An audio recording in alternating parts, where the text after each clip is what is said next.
안녕하세요. 오만사입니다. 저희 시댁에서 일어난 대박 사건을 말해볼까 합니다. 저는 30대 중반이고 시댁에는 남편과 도련님이 있어요. 시부모님도 두 분 다 아직은 젊으시고 건강하세요. 특히 시어머니는 재테크에 관심이 많으신 분이시고 굉장히 외향적인 성격이십니다. 그에 반해서 도련님은 시아버님을 닮아서 소심하고 내성적인 성격인데 항상 이런 점을 시어머니는 못마땅히 하셨습니다. 범생이처럼 공부밖에 모르고 자기가 할 일만 하고 사람들과 밖에 나가서 어울리는 것을 싫어했어요. 덕분에 수재라는 소리를 들을 정도로 빼어나게 공부를 잘했습니다. 세상에 대한 이슈나 정치나 경제에 대해서도 자기의 관심 분야가 아니면 신경도 쓰지 않았다고 했어요. 그저 공부밖에 몰랐고 공부가 취미였던 도련님은 시어머니가 하라는 대로 하는 마마 보이기도 했습니다. 자기가 하는 공부 이외에는 모든 것을 다 시어머니께 맡겨버렸던 거죠. 그게 가장 현명한 방법이라고 생각을 한 것 같았어요. 옷 입는 거며 안경을 고르는 것 하나도 모두 다 시어머니가 정해준 대로 했다고 했어요. 최고의 대학을 졸업을 한 후에도 행시 합격을 해서 고위공직자의 길을 걸을 때까지도 시어머니가 하시는 말씀에 따라서 연애도 한 번도 못 해봤을 정도였죠. 시어머니가 도련님에게 늘 그러셨대요. 여자는 필요악이다. 독이다, 독. 절대 공부하는 데 방해가 되니까 여자를 알기를 돌보듯 해야 한다. 알았지? 남편이 그러는데 도련님이 그러더래요. 엄마가 가장 최상의 방법을 찾아서 나를 케어해주니까 엄마 말만 따라하면 손해보는 일은 없어. 그래서 엄마가 하자는 대로 하는 거야. 그 흔하디흔한 미팅이나 소개팅도 한 번도 해본 적이 없었고 하다못해 학과 모임에도 자주 나가지도 않고 동아리 모임도 참여하지 않았다더군요. 공부가 취미였는데 그런 것에는 관심도 없었기도 했지만 행여라도 숙맥인 도련님이 요상한 계집애를 만날까 싶어서 시어머니가 그런 모임에 발도 못 디디게 했었다고도 했습니다. 그러던 도련님이 행시 합격을 하게 되자 곧바로 알고 지내던 결혼정보 회사 대표에게 도련님의 신부감을 물색해달라고 부탁을 했다고 했어요. 박봉인 공무원이니 이왕이면 돈 많은 집의 딸이나 의사 며느리를 희망했다고 했습니다. 그리고 잘 사는 집 사람들과 어울리려고 갖은 애를 다 쓰고 도련님을 신랑감으로 홍보를 하고 다녔다고 했어요. 그런 노력으로 몇 번의 선과 소개팅을 주선을 받기도 했지만 번번이 보기 좋게 퇴짜를 맞았습니다. 사회성도 부족하고 여자 앞에서 말도 잘할 줄도 모르는 도련님이 남자로 보이지 않았나 보더라고요. 그러던 중에 그 알고 지낸다던 결혼정보회사 대표는 아줌마가 재혼 만남을 주선하는 도중에 시어머니에게 재혼만 아니면 돈이 많아서 딱인 여자가 있다고 소개를 했다고 하더군요. 어마어마한 재력가인 아버지를 두었는데 오빠가 한 명 있었는데 일찍 병으로 갔고 오로지 딸 하나라고 하더래요. 4살 아들이 있는 이혼녀이고 6살이나 연상녀이지만 연하남을 찾는다고 하더랍니다. 시어머니는 처음에는 애딸린 이혼녀에다 연상녀를 어디다 도련님한테 대주는 거냐고 화를 냈다고 하더라고요. 그런데 그 여자 쪽 집안의 아버지가 한다는 사업체와 재산의 정도를 따져보더니 눈이 휘둥그레졌다고 했습니다.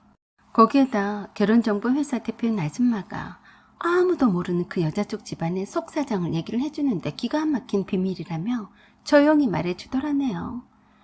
그쪽 집안이 남자들이 명이 짧아. 아마도 모르긴 해도 유전 때문인 것 같던데 그 여자 오빠도 그 젊은 나이에 병으로 가버렸고 그나마 그 여자 아버지도 건강한 편이었는데 많이 아프대. 그리고 그 여자가 낳은 아들도 그 핏줄이니까 얼마 못 살 것 같던데. 그렇게 되면 그 많은 재산은 다 누구 차지가 되겠어? 애 딸린 이혼녀여도 다 급이 다른 거야. 어때? 선 좀 보게 해줄까? 그 여자 전 남편도 어찌나 밖에만 돌아다니고 바람을 피던지 술 좋아하고 잘 노는 남자는 딱 질색이래. 그 애 딸린 이혼녀의 아버지가 갖고 있는 재산만으로도 충분히 총각인 도련님의 배우자감으로 부족하지 않다고 생각하셨던 시어머니는 드디어 도련님과 그 여자와의 만남을 성사를 시켰습니다. 그 여자 입장에서는 최고의 대학을 졸업한 학벌에다 그 젊은 나이에 고위공직자의 길을 가는 도련님의 이력에 끌렸음에 틀림이 없었죠. 그리고 날라리 같지 않은 때묻지 않은 순수함과 순정파인 총각이었으니 감지덕지였던 것 같았습니다. 반면에 도련님의 입장에서는 어눌하고 약간 서툰 듯한 모습을 이해해주고 시어머니처럼 모든 것을 다 알아서 해줄 것 같은 그런 엄마 같은 여자라서 많이 끌렸다고 하더라고요. 거기에다가 시어머니가 소개해준 여자였으니 더할 나위가 없었던 거죠. 그렇게 해서 일사천리로 결혼이 진행이 되었고 어마어마한 혼수애들을 앞세워서 시부모님의 길을 팍 죽이셨죠. 저는 졸지에 저보다 나이가 많은 동서를 보게 되었고 남편보다도 나이가 많았어요. 동서는 4살 아들을 둔 엄마라고 믿기지 않을 만큼 관리를 잘해서인지는 몰라도 굉장히 동안이고 미인이었죠. 그런 동서를 서방님은 자랑스럽게 생각을 했고 사랑했던 것 같았습니다. 둘은 참 행복해 보였고 역시나 시어머니 말을 잘 듣는 서방님이 복을 받았구나 싶었어요. 동서는 서방님을 시어머니를 대신해서 하나부터 10까지 다 챙겨줬어요. 서방님은 당연하게 받아들였고 무슨 일이든지 동서 말대로 그대로 따라 했습니다. 돈의 힘은 참으로 위대하더군요. 시어머니는 지금까지도 며느리인 저에 대해서 이런저런 간섭들을 하시곤 하는데 동서에게는 한 발 물러서 있더라고요. 동서가 데리고 온 4살 아들도 서방님의 아들처럼 생각했습니다. 동서가 아들을 키우는 것에 대해서 모든 것을 전적으로 전담했기 때문에 서방님이 신경을 쓸 일이 없었기도 했어요. 신혼집이며 세금 문제며 결혼식 절차며 모든 것을 다 동서가 알아서 하도록 했기 때문에 서방님은 몸만 딸랑 가지고 장가를 간 셈이었죠. 그동안 시어머니는 개념 있는 시모 행세를 했었고 유독 동서에게 잘했습니다. 저와는 많이 차별하셨어요. 그런지 1년이 지난 후에 갑작스럽게 동서의 친정아버지가 쓰러졌다는 소식이 전해져 왔는데 그 소식을 남편에게 전하는 시어머니 목소리가 하이톤으로 높아지시면서 엄청 좋아서 어쩔 줄 몰라하는 모습이셨어요. 동서의 친정아버지가 쓰러져서 응급실에 실려갈 정도로 위급한 상황인데 손뼉까지 치면서 옳거니 내가 왔구나 라고 조어하라 하다니 정말 비위가 거슬렸습니다. 설마 우리 친정아빠는 가난하니까 아프다고 해도 저렇게 좋아하진 않겠지? 라고 생각이 들기까지 하더라고요. 남편이 욕실에서 면도를 하는 도중에 시어머니의 전화를 받은 터라서 스피커폰으로 해놓고 시어머니 말을 듣고 있어서 저도 옆에서 들었어요. 세상에 윤식이가 복이 있나 보다. 어제 새벽녘에 윤식이 장인이 새벽녘에 실려갔다고 하지 않니? 그래서 내가 지금 병원에 가려던 참에 전화하는 거다. 너도 병원에 들러라. 알았지? 제가 듣기에도 어이가 없더라고요.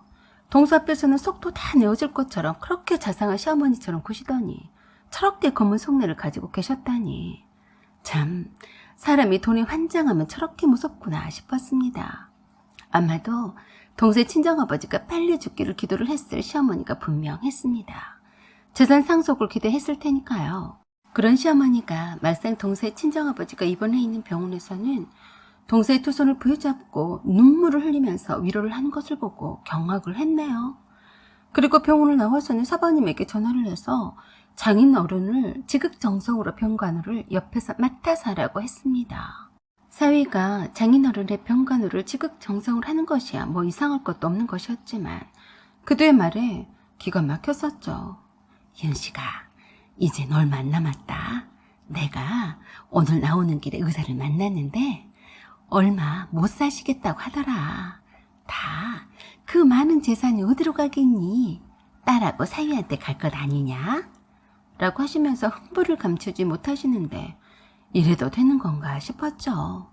남편 앞에서는 속마음을 있는 대로 다 드러내놓는 시어머니가 얼마나 기분이 좋았는지 며느린 제가 옆에 있는지도 신경도 쓰지 않고 어떻게 알아봤는지 동서의 친정 쪽 재산에 관해서 적어놓은 종이를 꺼내며 이 건물은 얼마짜리고 이 땅은 평당가 얼마이고 누가 보면 로또 대박난 줄 알겠더라고요. 시어머니는 우습게도 어느 정치인이 했던 말을 비유해서 그러더라고요. 통일은 대박이라고 하지 않았니? 그런데 우리 그 사돈이 죽으면 대박 아니냐? 아들 장가 한번 잘 보낸 걸로 이렇게 훌륭한 재테크가 어딨니? 그 재산을 모두 다 딸이 받으면 그게 모두 다 우리 윤식이 거 아니니? 대박이다. 듣고 있던 남편과 아버님은 그래도 그렇게 적나라하게 말하는 게 아니다며 입조심 좀 하라고 했는데도 시어머니는 그러시더라고요. 아이고, 뭐가 어때요?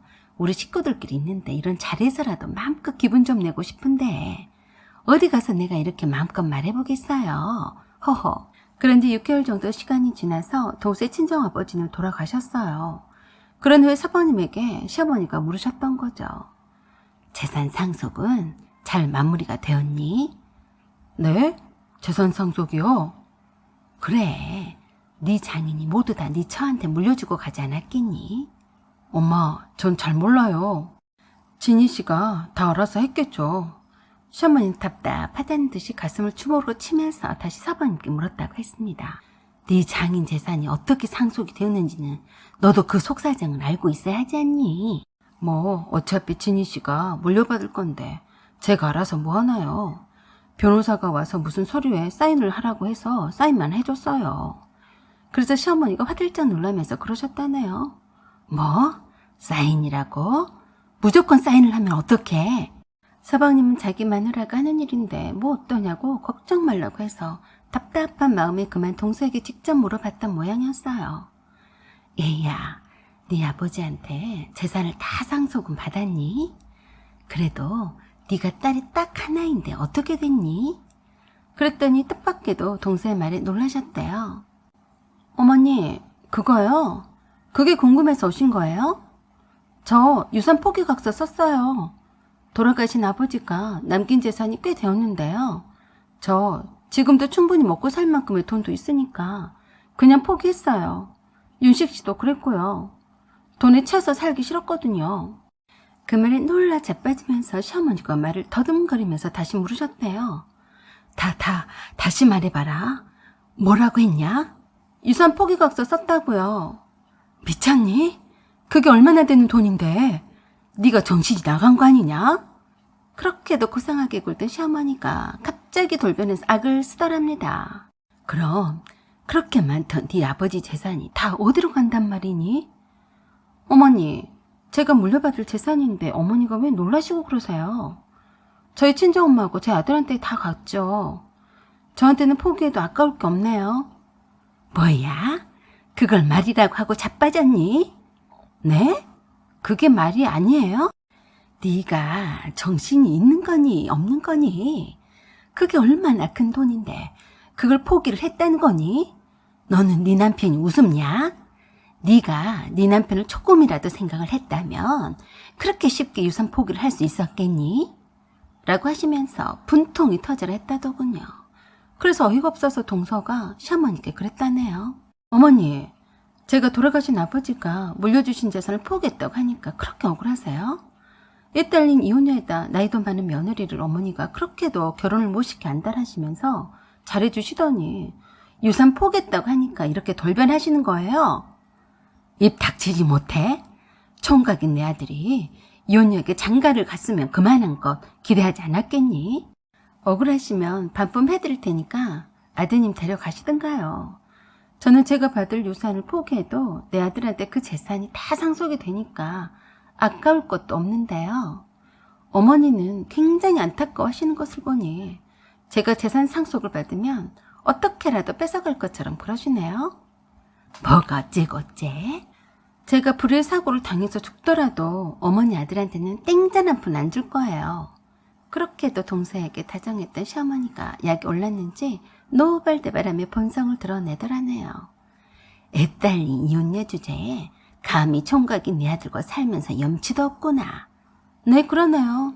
아들 데리고 가세요. 이젠 총각도 아니니 아들로 장사 해먹기도 힘들겠네요. 그러는 동서가 사모님을 집에서 쫓아냈습니다. 이혼 선언을 했고 이혼 소송을 불사하겠다고 했어요. 사모님은 시어머니한테 쫓겨와서 동서와는 헤어질 수 없다며 난리를 쳤는데 그런 사모님한테 그러셨어요.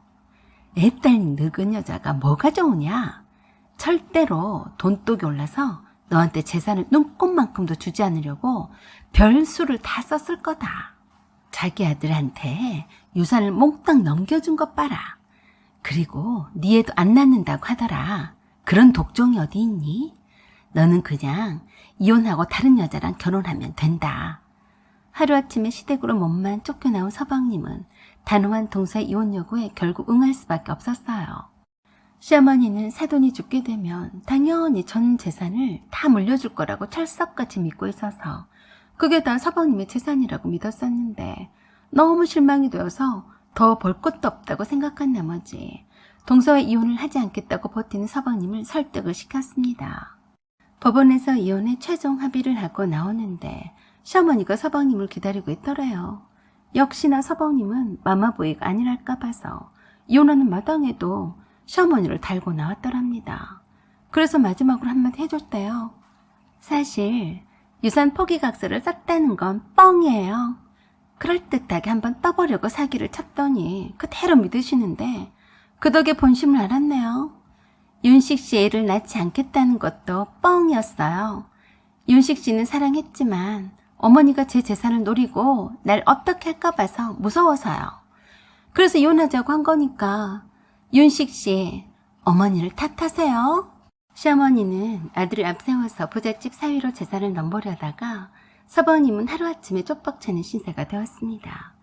그냥 가만히만 있었어도 부자 며느리 덕에 떵떵거리며 부자로 살았을 텐데 말입니다. 사연은 여기까지입니다. 구독과 좋아요 부탁드려요. 감사합니다.